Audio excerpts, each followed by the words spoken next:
A todos, gracias al Señor por esa alabanza, ¿verdad? Por esos músicos, por esa dirección de alabanza que nos prepara tanto para escuchar su palabra, ¿no? Gracias a Dios por el equipo de alabanza de la iglesia de Ituzaingó, que ha bendecido no solamente a esta iglesia, sino a las iglesias. Qué bueno que es disfrutarlo. Yo escuchaba muchos sollozos por ahí y no es para menos, ¿no? Porque uno se pone a pensar y a agradecer al Señor por lo que ha recibido y bueno, la emoción es parte de la vida.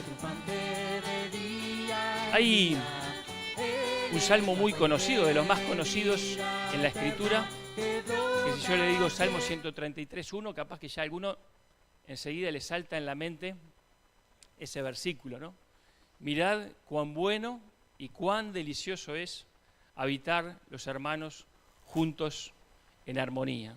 Y después que da algunos ejemplos, termina diciendo, porque allí envía Jehová bendición y vida eterna. Parece que la clave de esas expresiones es la palabra armonía. Porque verdad que no es lo mismo estar juntos que estar juntos en armonía. La armonía, dice la Escritura, que es amistad y buena correspondencia entre personas. Y tiene algunos sinónimos: concordia, avenencia, amistad y buena correspondencia entre personas. Qué bueno cuando disfrutamos de esa amistad, de esa buena correspondencia entre hermanos. Pero yo pensaba también que esta palabra armonía también podemos entenderla desde el punto de vista de la música. Y acá estoy pisando ahí con cuidado, porque acá hay músicos profesionales, ¿no? Pero dice la definición que armonía para la música es unión y combinación de sonidos simultáneos y diferentes, pero acordes. O sea que termina generando un sonido hermoso, como recién escuchábamos, ¿verdad?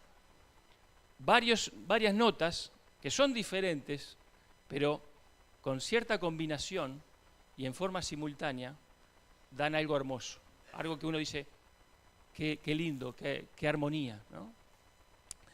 Y eso nos ayuda a entender ese salmo y ese versículo, ¿verdad? Todos nosotros sonamos diferentes, somos notas distintas, ¿eh? Pero cuando sonamos juntos en armonía, bueno, ahí se produce eso hermoso que el Señor quiere que tenga su iglesia, y sobre todo su iglesia local. O sea que cada uno de nosotros, vos, yo, cada uno de ustedes dentro de la iglesia, cada uno de nosotros dentro de la iglesia allí de Manga, de donde venimos, que ya le dejamos los saludos también, tenemos que ver con la armonía. Tenemos que ver con la armonía, cada uno de nosotros, cada miembro de la iglesia, ¿no? Y yo pensaba, antes de leer el pasaje que nos convoca hoy, una pregunta casi que de perogrullo le voy a hacer, ¿no? La respuesta. ¿Pueden los hermanos pelearse? Pero por supuesto, ¿no? Tengo años de pelea con mis hermanos hasta que crecimos y dejamos de pelear, ¿no? Pero la Escritura, ¿qué nos dice? Bueno, en las primeras páginas de la Escritura, en el Génesis, el primer gran conflicto de la humanidad es entre dos hermanos, ¿no? Y con una muerte. Y después uno sigue leyendo y se encuentra con Jacob y Esaú. Y sigue leyendo y se encuentra con José y sus hermanos. Y por supuesto que los hermanos pueden pelearse. Ahora uno dice, ¿pero pueden los hermanos pelearse si los dos aman al Señor? Si los dos están en una situación buena espiritualmente. Bueno, capaz que es más fácil pelearse si uno anda bien y el otro anda mal, o los dos andan mal. Pero ¿saben que sí? Que existe la posibilidad de que uno esté queriendo hacer la voluntad de Dios, ame al Señor, busque al Señor y de todas maneras termine en conflicto en vez de en armonía. Y hay ejemplos en la Escritura de esto, y vamos a Josué capítulo 22. Y nos vamos a encontrar allí con un capítulo y con un pasaje, un momento de la historia del pueblo de Israel, que a veces está un poquito como escondido ahí, queda sin que lo estudiemos demasiado, por lo menos en Manga es así. No lo hemos pasado mucho estudiando este capítulo, pero tiene grandes lecciones para nuestra vida. Para ubicarnos en el contexto del momento de lo que pasa acá, Israel ya había entrado en la tierra prometida de la mano de Josué, habían tomado toda la tierra en conquista, ¿no? Con problemas que habían habido durante la conquista, pero eso vamos a dejarlo a un costado. Pero ya se habían establecido las 12 tribus, ¿verdad? Se habían establecido cada uno en su lugar, ya estaban comiendo uno de su viña y otro de su olivar, como dice la Escritura, ¿no? Había 2 tribus y media de un lado del Jordán y 9 tribus y media del otro lado del Jordán. O sea que estaban todos tranquilos, todo bien. Era un momento de victoria, era un momento de paz en ese momento, de disfrutar, ¿no? Y miren lo que pasa. Versículo 10 del capítulo 22 del libro de Josué. Y llegando a los límites del Jordán, que está en la tierra de Canaán, los hijos de Rubén y los hijos de Gad y la media tribu de Manasés edificaron allí un altar junto al Jordán, un altar de grande apariencia. Para los que no tienen mucha idea de esto, les digo que en Israel el altar era el lugar de sacrificios, el lugar donde uno se iba a acercar a Dios para ofrecer sacrificios, y había un altar, estaba en Silo en esa época, en el tabernáculo, y no podía haber otro altar para sacrificios. No había la posibilidad dentro del pueblo de Israel, que tenían el mismo Dios y adoraban a Dios de la misma manera, que hubiera otro lugar de adoración, de sacrificios sobre todo. Pero ellos edificaron un altar de grande apariencia.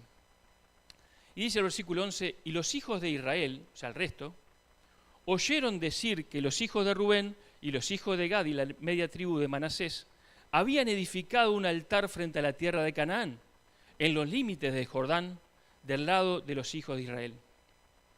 Cuando oyeron esto, los hijos de Israel, se juntó toda la congregación de los hijos de Israel en Silo para subir a pelear con ellos. Para subir a pelear con ellos. Escucharon esto, vieron ahí desde el otro lado del Jordán que estaban haciendo el altar, se corrió la voz y dijeron, bueno, armen el ejército, la fuerza aérea, artillería, la caballería, vamos, ¿no? Pero dice el versículo 13, y enviaron los hijos de Israel a los hijos de Rubén, a los hijos de Gad y a la media tribu de Manasés, en tierra de Galaad, a Fines, hijo del sacerdote Eleazar, y a 10 príncipes con él, un príncipe por cada casa paterna de todas las tribus de Israel, cada uno de los cuales era jefe de la casa de sus padres entre los millares de Israel. O sea, líderes, ¿no? Líderes de cada una de las tribus. Los cuales fueron a los hijos de Rubén y a los hijos de Gad y a la media tribu de Manasés en la tierra de Galaad y les hablaron diciendo, toda la congregación de Jehová dice así, ¿qué transgresión es esta con que prevaricáis contra el Dios de Israel para apartaros hoy de seguir a Jehová, edificándoos altar para ser rebeldes contra Jehová? ¿No ha sido bastante la maldad de Peor, de la que no estamos aún limpios hasta este día, por la cual vino la mortandad en la congregación de Jehová, para que vosotros os apartéis hoy de seguir a Jehová? Vosotros os rebeláis hoy contra Jehová, y mañana se airará él contra toda la congregación de Israel. Si os parece que la tierra de vuestra posesión es inmunda, pasaos a la tierra de la posesión de Jehová, en la cual está el tabernáculo de Jehová, y tomad posesión entre nosotros. Pero no os rebeléis contra Jehová, ni os rebeléis contra nosotros, edificándoos altar, además del altar de Jehová nuestro Dios. ¿No cometió Acán, hijo de Sera, prevaricación en el anatema, y vino ira sobre toda la congregación de Israel? Y aquel hombre no pereció solo en su iniquidad. Una presentación muy frontal, muy directa y muy sincera de lo que ellos de lo que ellos entendían que había pasado y de lo que ellos entendían que iba a pasar si ellos seguían adelante con esto. Eran los líderes de Israel, ¿no? Tenían sabiduría de Dios y fueron directos y frontales. Ahora miren lo que pasa acá. Versículo 21. Entonces, los hijos de Rubén y los hijos de Gad y la media tribu de Manasés respondieron y dijeron a las cabezas de los millares de Israel: Jehová, Dios de dioses, Jehová, Dios de dioses, Él sabe y hace saber a Israel. Si fue por rebelión o por prevaricación contra Jehová, no nos salves hoy. Si nos hemos edificado altar para volvernos de en pos de Jehová, o para sacrificar holocausto u ofrenda, o para ofrecer sobre él ofrenda de paz, el mismo Jehová nos lo demande. O sea, como diciendo, que Dios nos juzgue, que seamos erradicados. Lo hicimos más bien por temor de que mañana vuestros hijos digan a nuestros hijos: ¿qué tenéis vosotros con Jehová, Dios de Israel? Jehová ha puesto por lindero el Jordán entre nosotros y vosotros, oh hijos de Rubén e hijos de Gad. ¿No tenéis vosotros parte en Jehová? Y así vuestros hijos harían que nuestros hijos dejasen de temer a Jehová. Tenían miedo, ¿no? Por esto dijimos: edifiquemos ahora un altar, no para holocausto ni para sacrificio, sino para que sea un testimonio entre nosotros y vosotros, y entre los que vendrán después de nosotros, de que podemos hacer el servicio de Jehová delante de él, con nuestros holocaustos, con nuestros sacrificios y con nuestras ofrendas de paz. Y no digan mañana vuestros hijos a los nuestros: vosotros no tenéis parte en Jehová. Y dice el versículo 29, nunca tal acontezca que nos rebelemos contra Jehová, o que nos apartemos hoy de seguir a Jehová, edificando altar para holocaustos, para ofrenda, para sacrificio, además del altar de Jehová nuestro Dios, que está delante de su tabernáculo. Y vamos a leer hasta el 30, que dice: oyendo Fines el sacerdote, y los príncipes de la congregación, y los jefes de los millares de Israel, que con él estaban, las palabras que hablaron los hijos de Rubén, los hijos de Gad y los hijos de Manasés, les pareció bien todo ello. Y ahí, esa bomba que estaba por explotar, ese globo que no daba para más, se desinfló. Les pareció bien, entendieron la explicación. Bueno, dejen este testimonio acá. Y termine este capítulo diciendo que le pusieron por nombre Ed, que quiere decir testimonio, y un testimonio de que Jehová es Dios, ¿no? Qué tremendo, ¿no? Yo pensaba, casi se arma una guerra civil, casi corre sangre, casi hay muertos, casi se arma este conflicto tremendo entre el pueblo de Dios, básicamente por un gran malentendido o por una gran suposición. Y es importante entender lo que pasó. Yo pensaba que hay varios factores que colaboraron para que esto casi ocurriese, porque gracias a Dios no pasó, ¿verdad? Uno es la distancia física, ¿verdad? Ellos estaban distantes uno del otro por el Jordán que corría entre medio. Y saben, vamos a tratar de aplicarnos esto a nuestra vida, ¿no? Porque no venimos solamente a aprender de la historia bíblica. Distancia física. Cuando nosotros tenemos distancia física con nuestros hermanos, estamos distanciados, separados de ellos, y no nos vemos, y no nos hablamos, y no conversamos, bueno, eso no contribuye a la armonía. Cuando yo estoy separado de mis hermanos, no contribuye a la armonía, porque bueno, realmente no ayuda. Pero eso no fue el principal factor, sin duda, de los que acá intervino. Estos hermanos del otro lado, por temor a lo que iba a pasar en generaciones futuras, dijeron: vamos a edificar este altar para testimonio a las generaciones futuras. Pero solamente ellos sabían que era para testimonio, porque los altares se edifican para sacrificio, ¿no? Entonces, había un hecho que podríamos decir con apariencia delictiva, ¿no? Ahora que Belén está estudiando Derecho, algo aprendo yo de rebote, ¿no? Había un hecho que parecía de apariencia delictiva. Están edificando un altar fuera del tabernáculo. Entonces, algunos lo vieron, algunos se enteraron, y empezó a haber rumores, ¿no? Comentarios, podríamos decir quizá chismes también. Y la gente empezó a escuchar un hecho, porque el hecho era, digamos, incontestable, ¿no? El hecho era realidad. ¿Están haciendo un altar? Sí, están haciendo un altar. Pero la información verdadera de que estaban haciendo el altar no iba acompañada del por qué. O sea, que era una verdad sesgada, una verdad sin explicaciones, sin contexto. Y a veces verdades sin explicación y sin contexto terminan siendo para tremendo problema. Porque se le suma lo que yo me imagino, lo que yo conjeturo, lo que yo supongo, y se arma, bueno, un potencial problema grande. Ellos asumieron que como para adorar, según la palabra de Dios y según la voluntad de Dios, hay que adorar en el tabernáculo que está en Silo y sacrificar allí. Y estos van a hacer otra cosa, estos están en pecado, estos están prevaricando contra Dios y tenemos que hacer algo y tenemos que ir en contra de ellos, ¿no? Y esto se empezó a generar como un run run, ¿no? Como dice, ¿no? Una sensación de comentarios y rumores. Miren, tenemos que tener mucho cuidado con nuestras palabras y con lo que decimos. Yo les voy a leer solamente algunos versículos de Proverbios. Ustedes lo conocen bien.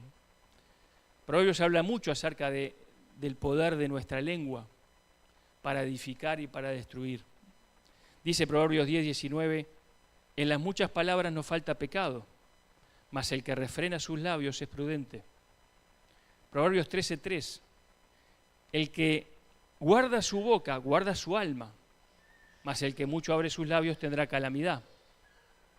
Proverbios 14:28, el hombre perverso levanta contienda y el chismoso aparta a los mejores amigos.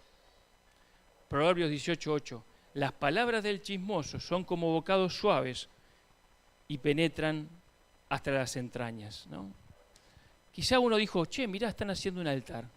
Pero ya después el otro dice, che, están haciendo un altar para sacrificio. Che, mirá qué desastre, están haciendo un altar para sacrificio en contra de lo que dice la palabra de Dios. Y así, ¿no? Una bola de nieve, ¿no? Una bola de nieve.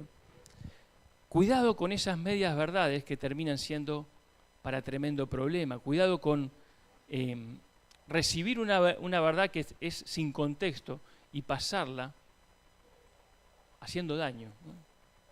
Efesios capítulo 4, versículo 29 dice, ninguna palabra corrompida salga de vuestra boca. A veces lo usamos para las malas palabras, las obscenidades, pero eso no son solamente las palabras corrompidas. Las palabras corrompidas son también las que son de destrucción, ¿no?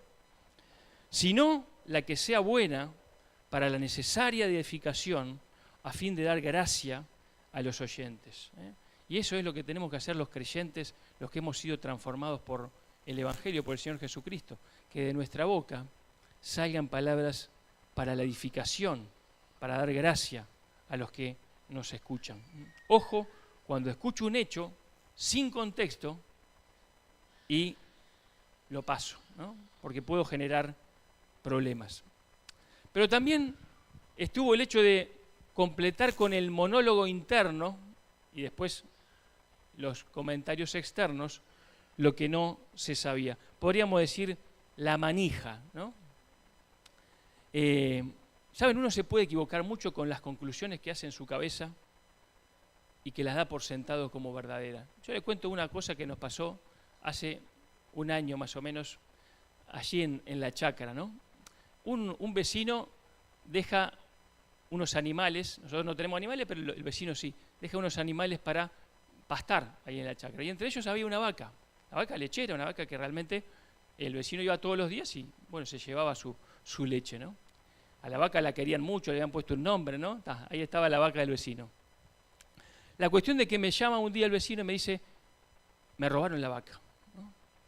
La dejé pastando acá, en tal lugar, y se la llevaron. Entonces yo dije, listo, fue tal otra persona, porque me acuerdo que hizo tal cosa, y las actitudes de él son negativas, y seguramente llamó a algunos para que se llevaran la vaca, y capaz que la vaca está escondida ya en la cañada, y yo ya me hice toda la película, y saben, mientras iba, pero esto le estoy contando, es real, ¿no? Yo mientras iba a encontrarme con este vecino, el damnificado, ya tenía el culpable, ¿no?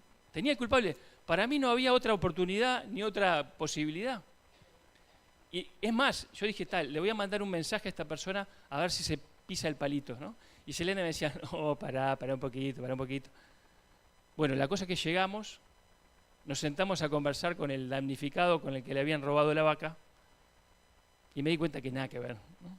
Es más, había otra persona que seguramente estaba bastante, por lo menos entreverada en el negocio, que no tenía nada que ver con el que yo pensaba, que para mí ya merecía la cárcel, ¿no?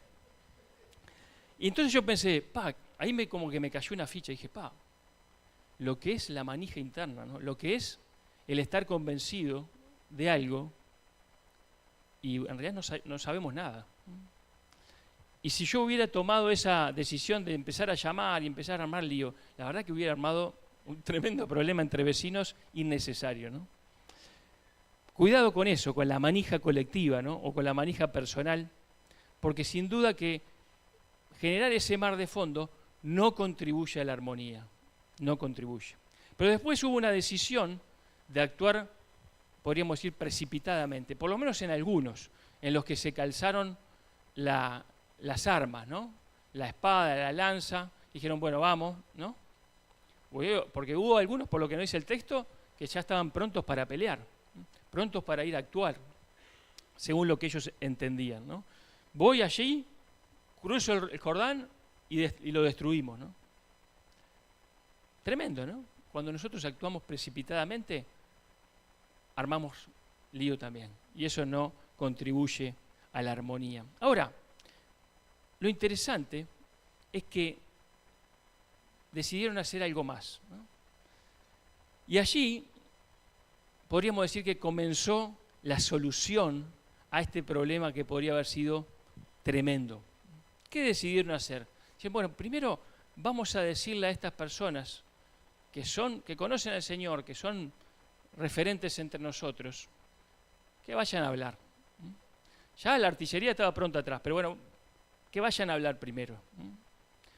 Estos mediadores fueron a hablar y no le mandaron ni un mail, ni un WhatsApp, fueron a hablar cara a cara, de primera mano. Y llegaron allí, ¿no? Y yo pensaba que la importancia de que determinados problemas los maneje el liderazgo, los referentes, los ancianos, ¿no? Porque hay que conciliar, hay que buscar soluciones, ¿no? Y para eso, qué importante que personas que tienen más años de creyente, que tienen ese, eso de estar un poquito curtidos, ¿no? Que vayan a ayudar. Su actitud, la actitud de Fines, que era realmente un hombre de Dios, y estos referentes, fue ir a conciliar, ir a ver qué pasaba, ¿no? Mateo 18:15 dice, si tu hermano peca contra ti, ve y repréndele, estando tú y él solos. Si te oyere, ha ganado a tu hermano. Y hermanos, eso tiene que ser nuestra actitud, ¿no? Ir a hablar, pero no para darle con el caño, sino porque si me oye, si se arrepiente, si podemos reconciliarnos, has ganado a tu hermano. Y ahí está el hincapié de la Escritura. Y le leo otra que es maravillosa, ¿no? Que está en Santiago capítulo 5, versículo 19. Ustedes también la conocen. Dice así esta cita de Santiago. Hermanos, si alguno de entre vosotros se ha extraviado de la verdad y alguno le hace volver, sepa que el que haga volver al pecador del error de su camino, salvará de muerte un alma y cubrirá multitud de pecados. Tremendo esta cita de Santiago, ¿no? El que haga volver al pecador del error de su camino, salvará de muerte a un alma y cubrirá multitud de pecados. Y sin duda se está refiriendo a los creyentes, ¿verdad? Y ellos fueron con esta actitud, ¿no? A ver si podemos, pues en su mente estaban extraviados, ¿verdad? Lo que estaban haciendo estaba mal, ¿no? Entonces fueron a ver si podían sacarlos de ese extravío, con esa idea de cubrir multitud de pecados y que no siga complicándose la cosa. Yo veo por lo menos tres actitudes de esta gente, de este liderazgo, de estos referentes, que son dignas de imitación. Primero que nada, ellos fueron a hablar no desde un orgullo herido, como diciendo, che, nosotros somos los referentes y ustedes hicieron esto, no nos pidieron permiso, están haciendo tal cosa. No, ellos fueron a hablar para la honra de Dios. Ellos dijeron, ustedes están haciendo algo en contra de la honra de Dios. Están prevaricando contra el Señor. Nosotros venimos a reconvenirlos porque entendemos que están haciendo algo en contra de Dios. Y eso es muy importante, ¿verdad? No ir a hablar con un ego herido porque podemos armar más lío, sino ir a hablar para la gloria de Dios, para que aquel que está extraviado o aparentemente lo está, venga a la voluntad de Dios. Pero también fueron a hablar con una noción, podríamos decir, de pueblo o de cuerpo. Y eso está muy claro en el pasaje, ¿no? Ellos dijeron, miren, si ustedes siguen por este camino, Dios va a traer una consecuencia para todo Israel, porque somos un solo pueblo. ¿Se dan cuenta de eso, no? Y hermanos, esto es así tremendamente en la iglesia de Cristo, en la iglesia local, ¿no? Ninguno de nosotros es una isla. Ninguno de nosotros vive su vida espiritualmente aislado, sino que más bien estamos interconectados, ¿no? Y cuando yo decido hacer cosas que están fuera de la voluntad de Dios y pecar, no es que yo solamente es mi vida y hago lo que quiero, para nada, ¿no? Yo estoy complicando la vida de mi familia, la vida de la congregación de mi iglesia. Es así, ¿no? Es así. Era así en el antiguo tiempo con el pueblo de Dios. ¿Se acuerdan del pecado de Acán? Y ellos le dijeron, acuérdense de Acán, le dijeron, y no pereció solo. Murió la familia, un desastre, ¿no? Y ellos le dijeron, no podemos hacer esto porque si no va a haber consecuencias para todos. Cuando un miembro se duele, todo el cuerpo se duele juntamente, ¿no? Cuando un miembro se infecta, todos tenemos fiebre, ¿no? El cuerpo, no el dedo, por ejemplo, ¿no? Entonces, es importante que tengamos esa noción de cuerpo, ¿no? Yo soy parte de la iglesia, del cuerpo de Cristo, soy un miembro, y lo que yo haga afecta negativa o positivamente al cuerpo de Cristo. Y si yo sueno con una nota disonante, no hay armonía. Es importante eso, ¿no? La noción de cuerpo. Y lo tercero que hicieron bien es que ofrecieron una solución comprometida. Porque ellos dijeron, bueno, si están con problemas porque esta tierra les parece inmunda, porque está tan lejos del tabernáculo, vénganse, crucen el Jordán y vengan a vivir entre nosotros. ¿Y eso qué implicaba?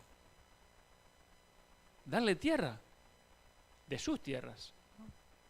O sea que estaban totalmente comprometidos, estaban dispuestos a sacrificarse para que estos hermanos, si tenían tantos problemas, vinieran y tomaran tierra entre ellos, achicar sus tierras, ¿no? Y esto es bien importante, ¿no? Cuando nosotros entendemos que hay un problema, pensar en una solución que implique nuestro sacrificio, que implique nuestro compromiso. Y eso fue lo que hicieron, porque si no, todos se iban a hundir, ¿no? Entonces era como decir, hermanos, ¿cómo vamos a estar haciendo un agujerito en el casco del bote? Estamos todos en el mismo barco, nos vamos a hundir todos, ¿no? Vénganse y nosotros los ayudamos, le dijeron, ¿no? Y lo hermoso de este pasaje es que ellos oyeron y podríamos decir que fueron ganados, ¿no? Fueron ganados para el Señor, ¿no? Porque en realidad era un malentendido. Ahora, si no hubiese sido un malentendido, también podría haber funcionado, ¿eh? También podría haber funcionado.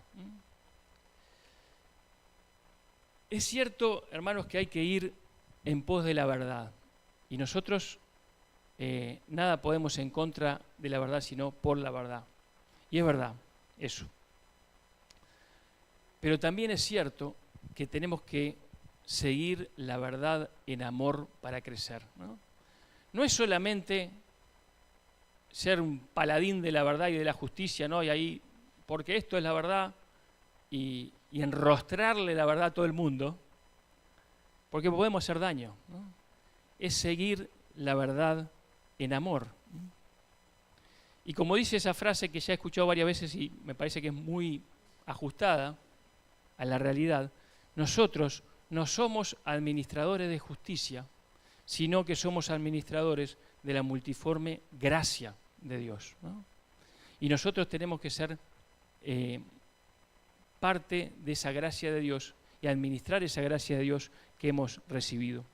Dice allí en 1 de Pedro 4:8, ante todo, tened entre vosotros ferviente amor, porque el amor, miren lo que dice, cubrirá multitud de pecados. ¿Te has acordado de algún pasaje? Recién leímos Santiago, ¿no? El que haga esto cubrirá multitud de pecados. El amor cubrirá multitud de pecados. El amor es el vínculo perfecto. El amor es eso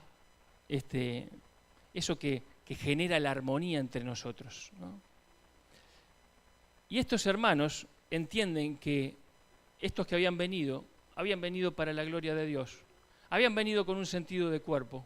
Habían venido ofreciendo una solución comprometida. O sea que no habían venido solamente a pelear, habían venido a arreglar las cosas. Y ahí les cayó la ficha de lo que estaban pensando al ellos hacer este altar. Y responden, pero responden bien. Porque yo te pregunto, ¿te gusta que te reprendan? ¿Con razón o sin razón? ¿Te gusta que te reprendan? No. ¿Verdad? Yo cuando estoy extraviado y me reprenden, no me gusta. Pero cuando no estoy extraviado y me reprenden, menos me gusta. ¿Verdad? No nos gusta que nos reprendan. Pero estos hermanos que no estaban extraviados, porque estaban haciendo algo que podríamos decir fue por lo menos poco sabio, porque dio a entender otra cosa, pero no lo estaban haciendo en extravío, fueron reprendidos duramente, frontalmente, y se lo tomaron bien. ¿Podrían habérselo tomado mal? ¿Podrían haber dicho, ¿cómo pensás eso de mí? Si yo estoy haciendo todo lo que Dios dice, ¿no? Y podrían haber generado más problemas, o bueno, que siga la guerra, ¿no? O sea que, hermano, no te aflijas, ni pienses mal cuando otro te viene a reprender o a exhortar por algo que se ve en tu vida, y más si lo que se ve en tu vida tiene apariencia delictiva, como decíamos, ¿no? Si lo que se ve a los ojos de los demás está mal y alguien viene a decirte algo, te lo dice por tu bien, te lo dice porque te ama, te lo dice porque tiene sentido de cuerpo, ¿no? Mire, yo le cuento otra de mi vida, ¿no? Otra verde, como dicen, ¿no? Estábamos recién casados con Selene, ¿no? Yo estaba terminando la facultad y estaba en el internado, ¿no? Y estaba haciendo guardias en el clínicas, ¿no? Y vieron que cuando termina la rotación de las guardias se hacen como festejos, ¿no? Y para esos festejos, bueno, se trae comida, obviamente, ¿no? Los uruguayos siempre, el festejo siempre con comida. Y entonces ahí en la guardia, que éramos unos cuantos, ¿no? Capaz que éramos 15, 20 internos y otros médicos también. Y dije, bueno, vamos a buscar pizza, ¿no? Había que buscar mucha pizza. Yo en ese momento tenía una Fiorino, ¿no? Y como yo era de la guardia de los pocos que estaban ahí en el vehículo, dice, ¿vos podés ir? Sí, digo, sí, claro, puedo ir, ¿no? Yo voy a buscar las pizzas. Y entonces dice, pero yo voy contigo, yo voy contigo, yo voy contigo. Resulta que fueron conmigo 6 o 7 internas, mujeres, ¿no? Bueno, vayan llevando eso, ¿no? O sea que yo tenía una compañera sentada al lado y 5 o 6 compañeras sentadas atrás, ¿no? La cosa es que la iglesia donde nosotros íbamos había ido a como un día de campo, ¿no? Y justo, ¿qué pasa? Cuando yo venía con las pizzas y con el auto lleno de gente, nos cruzamos con estos hermanos que venían. ¿Y quién venía en el auto? Mi esposa, ¿no? Y entonces me saluda, Mauricio, ¿no? Y yo paro, y para, hermano, y yo ahí digo, esto se va a complicar un poco, ¿no? Y entonces bajan y empiezan a bajar mujeres del auto. Y una, y otra, y otra. Y bueno, imagínense la cara de Selene, ¿no? Era evidente había explicación, ¿no? Pero era de apariencia delictiva, ¿no? Era de apariencia delictiva. Entonces, yo, gracias a Dios, me perdonó, ¿no? Estamos ahí bien, gracias al Señor, pero fue una falta de sabiduría bastante importante de mi parte, ¿no? Tendría que haber dicho, no, yo voy solo, no sé, cortarme solo e ir solo, ¿no? Pero la cuestión es que lo que parecía estaba mal. Selene se enoja. ¿Qué tiene culpa Selene? ¿Qué puede decir? ¿Cómo vas a pensar eso de mí? Que estamos recién casados, que te amo. Que... No, ¿no? Te voy a decir, perdón, la verdad, le erré, ¿no? Le erré. Y estos hermanos dijeron, que el Señor nos juzgue si estamos haciendo así. Ellos pusieron de testigo al Señor entre ellos, ¿no? Cuidado, hermanos, que no seamos de los que reaccionan mal cuando somos reprendidos bien. Porque dice, el hombre que reprendido endurece su cerviz, de repente será quebrantado y no habrá para él medicina. Proverbios 29, 1.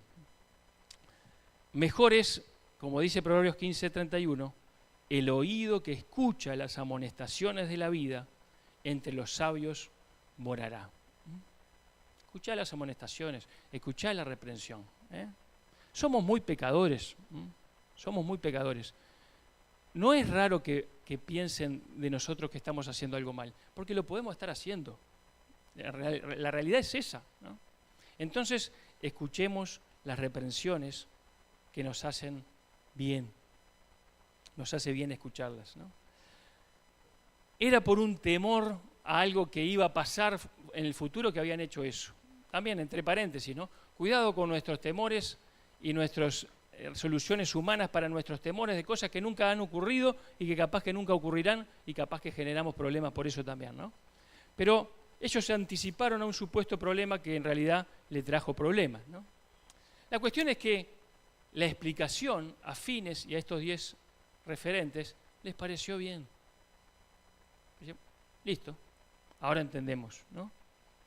Tenían un corazón bondadoso, un corazón de querer solucionar, de querer seguir juntos, de gracia, ¿no? Me hacía pensar a Bernabé, ¿se acuerdan, no? Que cuando fue a la iglesia de Antioquía, una iglesia de gentiles, una iglesia que no tenía nada que ver en sus prácticas, en su liturgia con la de Jerusalén, y fue enviado ahí, y cuando fue dice que vio la gracia de Dios, ¿no? Seguramente hacían todo diferente, pero vio la gracia de Dios, ¿no? Y les ayudó. Qué importante esa actitud, ¿no? Cuando vivimos en armonía, dejamos en alto el nombre de Dios. Por eso ese testimonio que decía Jehová es Dios. Cuando somos uno, decía la oración sacerdotal de Cristo, el mundo puede ver que Dios envió a Cristo. Qué importantes son nuestras actitudes, hermanos.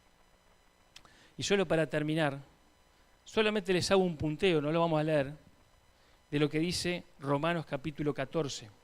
Miren los mandamientos que nos da el apóstol Pablo a nosotros, a vos y a mí. Ninguno queda fuera de esto. Dice, no menosprecies a tu hermano. No le des menos valor que el que tiene para Dios. No juzgues a tu hermano. No decretes el castigo para él. Decidí más bien no poner tropiezo u ocasión de caer a tu hermano. No hagas que se pierda por algo tuyo aquel por quien Cristo murió. Esto la verdad que nos tendría que dar escalofrío, ¿no? No hagas que se extravíe por algo tuyo, por tu comida, dice allí, ¿no? Alguien por quien Cristo murió. Seguí aquello que contribuye a la paz y a la mutua edificación. Después dice, no destruyas la obra de Dios. Qué exhortación, ¿no? No destruyas la obra de Dios. No hagas nada que haga ofender, tropezar o debilitar a tu hermano. No hagas nada que haga ofender, tropezar o debilitar a tu hermano. Soporta la flaqueza de los débiles, dice en el capítulo 15. No te agrades a ti mismo, sino a tu prójimo, siguiendo el ejemplo del Señor Jesucristo. Y esto dice acá, es un servicio para la iglesia. Hermanos, todos podemos participar en este servicio. Todos podemos y debemos participar en este servicio, que se trata de contribuir a la armonía. Tenés el poder dado por el Señor, siendo miembro de la iglesia local, de edificar, pero también de destruir, de contender, pero también de armonizar, ¿no?